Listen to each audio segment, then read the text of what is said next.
So what is going on, guys? NandoPin73 here with another video.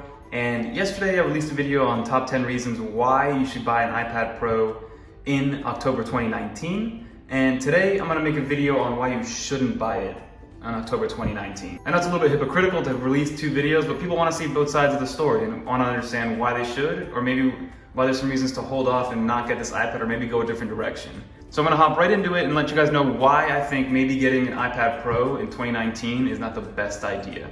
So the first thing, which is something that I didn't know I would miss until I no longer had access to do it anymore, and it's 3D touch. So with the new iPhones, so the iPhone 11, 11 Pros, and the new iPad Pro, there's no 3D touch anymore. So when you used to be able to kind of press down, and the harder you press, the more options came up. So there isn't any more 3D touch. They replaced it with something called haptic touch, which essentially is you long press any one of the icons, and then you get this list of shortcuts within that app. And that's how they replaced it. I'm not a huge fan of it. It works, it gets the job done, but it gets a little confusing because to move the apps, you want to put it into wiggle mode, and the way you put it into wiggle mode is by holding down an application and moving it around. So now you have to learn how to time it correctly and how long to hold it for what purposes you want. So it's a little different, and I'm not a huge fan of it. I do wish that 3D touch stayed around, but again, it was one of those things that I thought I'd never really used, or I never really needed until it was gone. So no 3D touch. If that's a big deal for you, then obviously the iPad is not the way to go.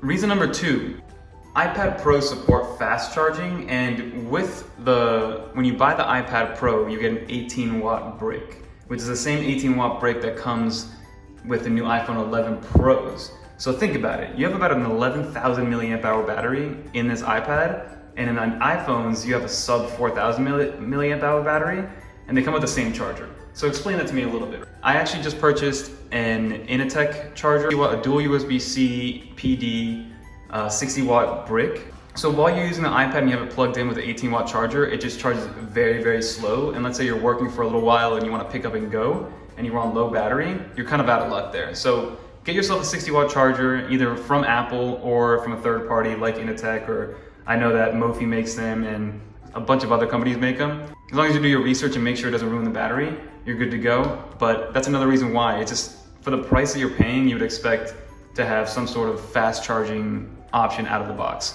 which isn't there. Another one, which is mostly for people that don't use a case on the iPad, which is pretty rare. For instance, I have no case on this iPad right now. I am using this nice little stand. If you guys don't have an iPad stand or a tablet stand or phone stand, highly recommend this one. I'll leave it in the description below. It's only about 10, 11 bucks. Awesome build quality, made of titanium, or aluminum, I'm sorry, and fits the Apple aesthetic pretty well. But the other reason is because, so this thing is just a slab of glass. It's very slippery to the touch. I don't feel that comfortable holding it without some sort of grip. If it's stationary like this on the stand, then I'm totally fine with it, right? So I'll just place it down. It stays nice and sturdy. Let me center it actually, if not that's gonna bother me. So it's nice and sturdy when it's on a stand, but if I'm just holding it plainly, it's a magical device because you think it's something from 10 years in the future, but it is very slippery and it feels fragile. So the iPad itself feels a little bit fragile when you don't have a case on it. Another one is the camera. So you guys have all seen the memes of people taking pictures with their iPads. This one has the same camera that the iPhone XR had. It's a single sensor. You got the camera hump on the back.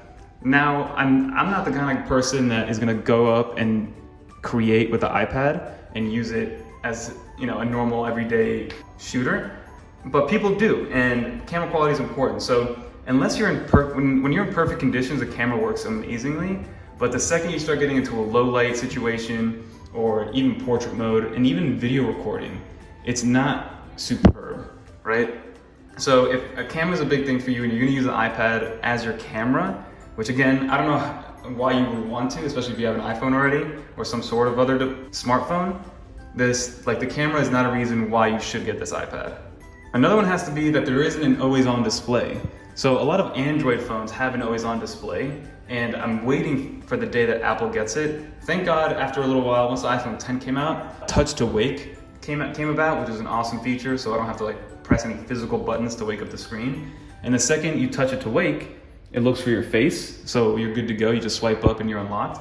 but I do wish it was an always on display that maybe showed the weather or the time, just so you're like aware of what's going on, right? So there is no always on display, and if that's a big deal for you, then that's another reason why not to get the iPad. Another big one for those pixel peepers is that Apple refused to go OLED with this guy, right? I don't know if it was because it would be too expensive, or if the technology wasn't ready for these things, or if maybe going OLED would take away from the ProMotion display.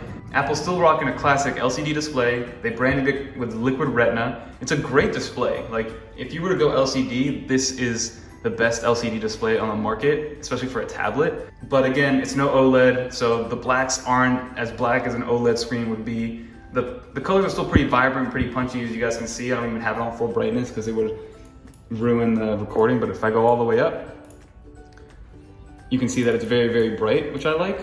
That's another reason. So if you want something with an OLED display, then you're gonna have to look elsewhere or hold off for the next iPad. Another one is right here. So this was actually, it made both the lists. This wasn't the reason why you should buy an iPad Pro, but also, so the mouse functionality, it isn't really a feature per se. It's kind of like Apple's allowing you to use a mouse. As you guys can see, it's not a traditional cursor. There's not much, like within the native Apple apps, there's a little bit of customization on what it could do. Like for instance, I can turn the volume up.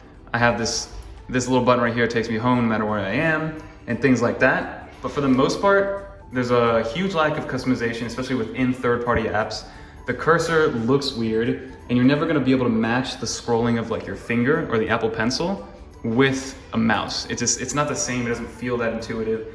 Again, it's an accessibility feature, so it's not meant for the everyday user.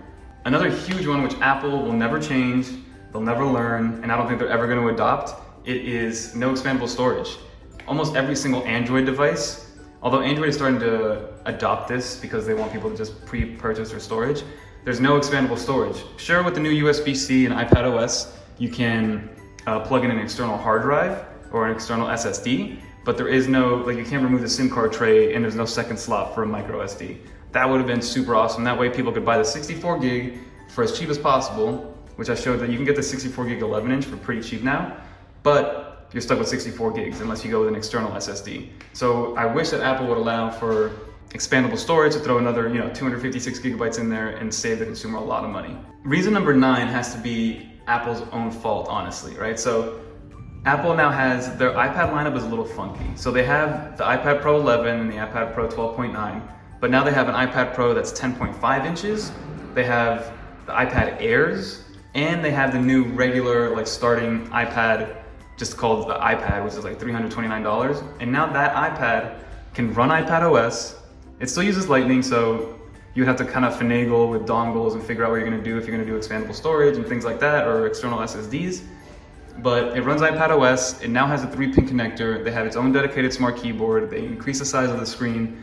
And for 329 bucks, you can now get a very, you can get like 90% of the way to an iPad Pro for, I wanna say like $500-600 in difference. So that's gonna be, I think the $329 iPad is gonna be Apple's best seller, especially in the education market, because of all the capabilities and how cheap it is.